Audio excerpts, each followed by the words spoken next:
Is si y mwy ag biel yn locha, mae chynnyf fal Stornoway, ha Taigh-solais Àirinis. A ha nest cwydioch gytien, fo vratich uras post Stornoway.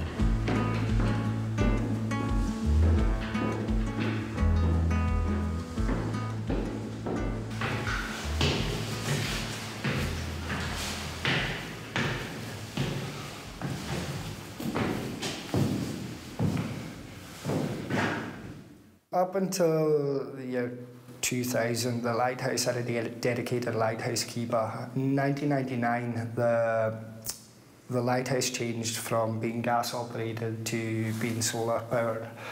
At that point, the lighthouse itself changed ownership from the ALBA to the Port Authority, and then since then the Port Authority's been maintaining and operating the light. I mean, it's the first thing that passengers see on the ferry as they come in, and it's the last thing they see when they're leaving, so I believe it's an important part of the landscape. There's a small outbuilding that used to house for 24 gas cylinders, and then that was piped through up to a gas burner where this light is today. And then obviously from here, all your fumes would then accumulate up, and if you can see up on the ceiling there, there's small vent holes, so that would act as a chimney and draw everything outside. Today, this lighthouse, it's still fully operational. It's still classed as a need navigation.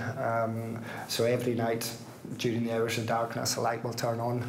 And as you can see there, you've got your red sector there and then your white sector out to sea. So I believe the flash characteristics of this light is once every 12 seconds, it's visible for up to 9 miles out to sea.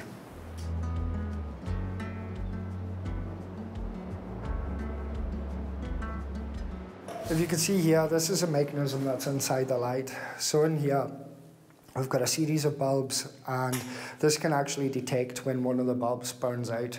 When it does that, it'll auto-change to the next bulb. So once or twice a month, we'll be out here, we'll be checking all the bulbs, we'll be checking the batteries downstairs, the voltage received from the solar panels outside, and just the general condition of the building.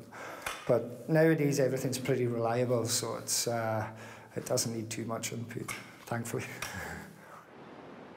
This year we're going to be giving the lighthouse a cosmetic renovation, and then we hope to basically from top to bottom, inside and out, we'll be trying to get it back up to a good standard, and hopefully we'll be able to maintain it for many years to come.